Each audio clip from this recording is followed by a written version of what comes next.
Hello, good evening, नमस्कार। मैं मीनू राज, आपका अपने यूट्यूब चैनल यूईसी उत्तम एजुकेशनल क्लासेस पर आपका स्वागत करती हूँ।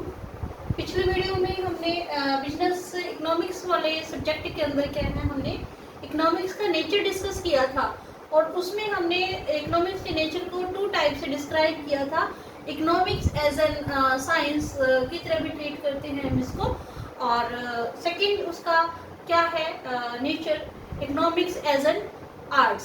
तो आज की वीडियो में हम डिस्कस करते हैं कि इकोनॉमिक्स को एक जो डिफरेंट इकोनॉमिक्स हैं उनको क्या है, एक आर्ट की तरह क्या करते हैं, समझते हैं कि इकोनॉमिक्स क्या है, एक आर्ट की तरह है। कि जैसे एक आर्टिस्ट, जैसे एक मूर्ति बनाने वाला मूर्तिकार आर्टिस्ट मूर्ति को एक शेप देता है, ऐसे ही क्या है इकोनॉमिक भी क्या है, एक शेप मतलब के रूप में क्या है यूज किया जाता है। तो economics is done by practical knowledge, कि जो इकोनॉमिक्स है, इकोनॉमिक्स के अंदर वही इकोनॉमिक्स के रिजल्ट्स करेक्ट फाइंडिंग्स करेगा जो इसको क्या है प्रैक्टिकल नॉलेज होगी, ठीक है, and along with theory to find the result.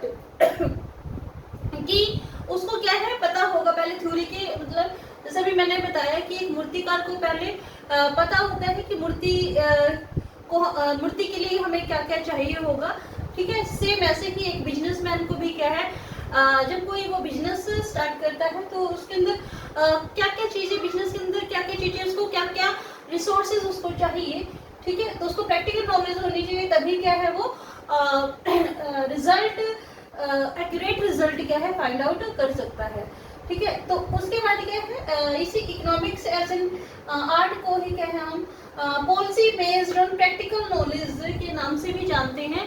कि इकोनॉमिक्स के अंदर जो भी हम या बिजनेस के अंदर जो भी पॉलिसीज एक बिजनेसमैन बनाएगा वो किसके ऊपर बेस्ड होगी, प्रैक्टिकल नॉलेज के ऊपर। अगर किसी पर्सन को क्या प्रैक्टिकल नॉलेज ही नहीं होगी, फॉर एग्जांपल चार्टेड अकाउंटेंट है या एक लॉयर है, ठीक है, तो उसको अगर जो लॉ की डिग्री की क्या है, अगर प्रैक्टिस किसी केस की प्रैक्टिस ही नहीं की उसने, ठीक है, तो वो क्या है अपना पॉलिसीज नहीं बना पाएगा अपने केस से रिलेटेड, ठीक है। तो ये तो क्या था इकोनॉमिक्स एज एन आर्ट, एक सिंपल सी डेफिनेशन की समझ लीजिए इसको, ठीक है। अब नेक्स्ट करते हैं कि इकोनॉमिक्स एज एन आर्ट को क्या है, कुछ एक इकोनॉमिक्स जिसके फेवर में थे और कुछ एक इकोनॉमिक्स जिसके अगेंस्ट थे, ठीक है। अब आर्गुमेंट इन फेवर में क्या था, इजी सॉल्यूशन होता है। इजी सॉल्यूशन क्यों होता है, देखो जब हम कोई चीज क्या है एज ए एक्सपेरिमेंट और एक प्रैक्टिकल पॉइंट ऑफ व्यू, जैसे कि साइंस के जितने भी जो टेस्ट होते हैं, जो भी उसके अंदर एक्सपेरिमेंट होते हैं, वो क्या है प्रैक्टिकल नॉलेज पे होते हैं, ठीक है। प्रैक्टिकल किया जाता है तो वो इजी रहता है, ठीक है, इजी सॉल्यूशन निकलता है उसका, कॉम्प्लिकेटेड सॉल्यूशन नहीं होता है, ठीक है। उसके बाद क्या है बेस्ड ऑन अजम्पशन, जो भी अगर हम इकोनॉमिक्स को एक आर्ट की तरह समझते हैं तो कुछ एक अजम्पशंस हैं जिसके ऊपर बेस्ड होता है, और उन्हीं एजम्पशन के बेस पे ही क्या है हम प्रॉपर क्या है रिजल्ट फाइंड करते हैं। जैसे लॉ ऑफ डिमांड की क्या है कुछ अजम्पशन है, तो कुछ एक फैक्टर क्या है फिक्स रहते हैं और एक में चेंज कर देते हैं, ऐसे, ठीक है। उसके बाद क्या है सोल्यूशन इन रियलिस्टिक सिचुएशन। इसके अंदर इकोनॉमिक्स एज एन आर्ट जब हम यूज करते हैं इसको एक नेचर के रूप में, तो इकोनॉमिक्स के अंदर जो भी सॉल्यूशन होगा वो रियलिस्टिक सिचुएशन के ऊपर होगा, ठीक है। जैसे एक्सपेरिमेंट कैसे होगा कि जब प्रैक्टिकल नॉलेज होगी तभी तो जो रियलिस्टिक सिचुएशन है उसको हम मेजर कर पाएंगे, ठीक है। उसके बाद क्या है वेरिफिकेशन ऑफ थ्योरीज। अब इकोनॉमिक्स के अंदर बहुत सारे इकोनॉमिक्स है, उन्होंने क्या है डिफरेंट थ्योरीज बनाई हैं, तो उन थ्योरीज को वेरीफाई करके ही क्या है एक एक्यूरेट रिजल्ट के ऊपर क्या है आए हैं, ठीक है। और उससे क्या है रिजल्ट भी क्या है एक्यूरेट आया है। इस वजह से क्या है फेवर में जाते हैं हम कि इकोनॉमिक्स एक आर्ट की तरह काम करता है, ठीक है। उसके बाद क्या है आर्गुमेंट्स इन अगेंस्ट में भी मानते हैं कि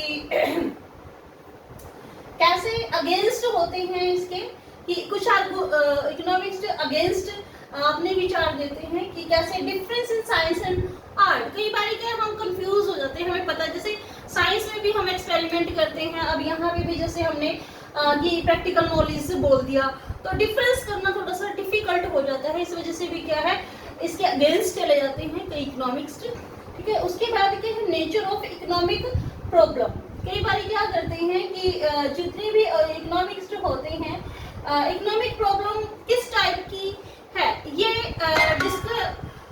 डिटरमाइन नहीं कर पाते हैं, डिस्क्राइब नहीं कर पाते हैं कि प्रॉब्लम हमारी स्मॉल लेवल की है या लॉन्ग लेवल की है, ठीक है, हाई लेवल की है, कैसे, मतलब सभी प्रॉब्लम्स को क्या है प्रैक्टिकल बेस्ड ही मानते हैं, ठीक है। अगर कई बार क्या है जब कोई रिसर्चर क्या करता है कि प्रोसीजर हम चाहे 1000 सैंपल्स का लो या 10 सैंपल्स का लो, हम टेस्ट एक ही लगाएंगे, ठीक है, रिजल्ट उसका फिर उसके अकॉर्डिंग ही आएगा। तो इस वजह से क्या है नेचर ऑफ इकोनॉमिक प्रॉब्लम आती है यहाँ पे। उसके बाद क्या है फ्यूचर इज अनसर्टेन। कई पता ही आपको भी फ्यूचर अनसर्टेन है, पता नहीं है भविष्य में हमारे साथ क्या हो जाए, ठीक है। अब कोरोना का किसी को नहीं पता था कि कोरोना वायरस भी एक वायरस है जो आ जाएगा, उसकी वजह से क्या है बहुत सी फैमिली ने सफर किया है, ठीक है। तो इस तरह से क्या है अब इकोनॉमिक्स के अंदर उसकी वजह से क्या हुआ, हर एक कंट्री की क्या है इकोनॉमी क्या गई डाउन। तो फ्यूचर अनसर्टेन है कि प्रैक्टिकल नॉलेज तो सभी जगह नहीं चलती है, ठीक है। कई बारी कई जगह हम जो भी रियलिस्टिक सिचुएशन है उसको ध्यान में रखकर ही क्या है अपना डिसीजन हम लेते हैं, ठीक है। उसके बाद क्या है not useful in immediate solution. यहाँ पे क्या है देखो पहले हम एक्सपेरिमेंट करेंगे, ठीक है। अगर किसी पर्सन को नॉलेज ही नहीं है, ठीक है, बेसिक नॉलेज ही नहीं है, तो क्या है वो इमीडिएट डिसीजन नहीं ले पाता है।